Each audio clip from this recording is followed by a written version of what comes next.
তো আওয়ামী লীগের অনুগত জাতীয় পার্টি, এই তো তাহলে এখন জামাতের জাতীয় পার্টির অনুগত জামাতকে তাহলে নিষিদ্ধ করতে হবে। জামাতের বিপক্ষে মত একটা কিছু গেলেই জামাত বলে হলো দালাল। ঠিক আছে, শুধু একটা মতামতের জন্য আমাদেরকে দালাল বলে, অথচ জামাত 9 বছর জাতীয় পার্টি দালাল ছিল, 6 বছর আওয়ামী লীগের দালাল ছিল, আর 21 বছর বিএনপির দালাল ছিল, 53 বছরের প্রত্যেকটি বছর তারা দালাল ছিল। এখন এসে আমাদেরকে এসে বলে একটা মতামতের জন্য দালাল। ঠিক আছে, আমরা তো ধানের শীষ প্রতীক নির্বাচন করিনি, আপনারা করছেন। এই যে আওয়ামী লীগের সময় আমাদের একটা মনের মধ্যে কী একটা ক্ষোভ ছিল যে আওয়ামী লীগের পক্ষেই সবাই মিলে নির্বাচনটা করে ফেললো, ক্ষমতায় চলে আসলো।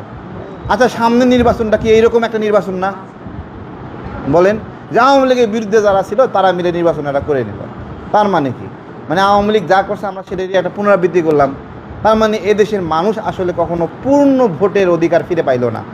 ভোটের যে একটা স্বাদ, যে একটা প্রতিযোগিতা, একটা টান উত্তেজনা, এখন আপনি কি কন বিএনপি আর জামাত মিলে টান উত্তেজনা হবে? হ্যাঁ হ্যাঁ, না ভাই ভাই হোক, জামাত বিএনপির পাশে গিয়ে দাঁড়াবে?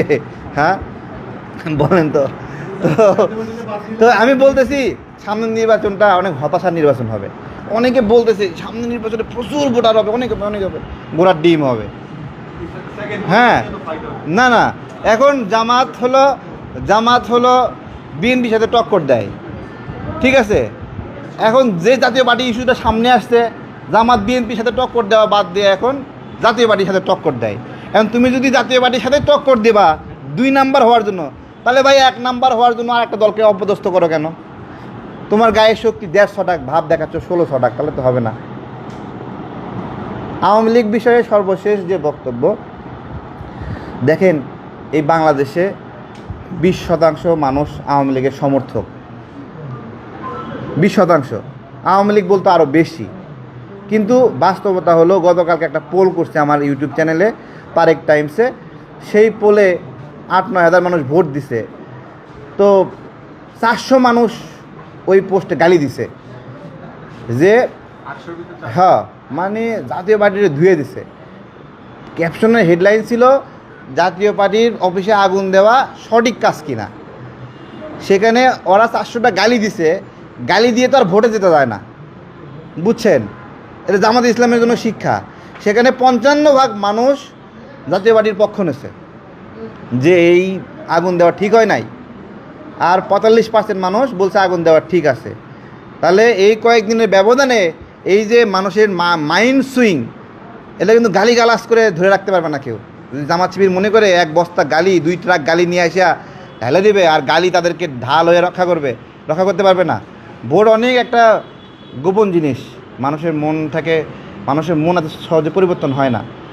মানুষকে 2 কাপ চা খাওয়াই দিয়া, পানির একটা ফিল্টার লাগাই দিয়া, আর ওই হাত পাখা দিয়ে বাতাস করে বলবেন আমি বাতাস দিলাম, একটা ভোট দাও, এরকম না। মানুষ সার্বভৌমত্বের বিষয় চিন্তা করে, আমার ভোটটা যেন নষ্ট না হয়, আমার ভোটের কারণে যেন একটা ভুল ফলাফল না আসে, সেই জায়গায় চিন্তা ভাবনা করে মানুষ ভোট দেবে। জাতীয় পার্টির বিষয়ে শুধু একটা কথা বলবো, যে জাতীয় পার্টিকে যে অভিযোগে, যত বড় অভিযোগে অভিযুক্ত করছে, ঠিক আছে, এত বড় অভিযোগে জাতীয় পার্টি যদি অভিযুক্ত করেনি, ভোটের জন্য যদি অভিযুক্ত করেন, তাহলে জাতীয় পার্টির প্রতি অনুগত ছিল জামাত। হ্যাঁ, ছিল না? জাতীয় পার্টির প্রতি অনুগত ছিল জামাত। তাহলে তার জাতীয় পার্টির প্রতি যে অনুগত, আওয়ামী লীগের অনুগত জাতীয় পার্টি, এই তো তাহলে এখন জাতীয় পার্টির অনুগত জামাতকে তাহলে নিষিদ্ধ করতে হবে।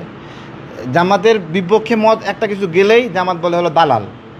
ঠিক আছে, শুধু একটা মতামতের জন্য আমাদেরকে দালাল বলে, অথচ জামাত 9 বছর জাতীয় পার্টি দালাল ছিল, 6 বছর আওয়ামী লীগের দালাল ছিল, আর 21 বছর বিএনপির দালাল ছিল, 53 বছরের প্রত্যেকটি বছর তারা দালাল ছিল। এখন এসে আমাদেরকে এসে বলে একটা মতামতের জন্য দালাল। ঠিক আছে, আমরা তো ধানের শীষ প্রতীক নির্বাচন করিনি, আপনারা করছেন।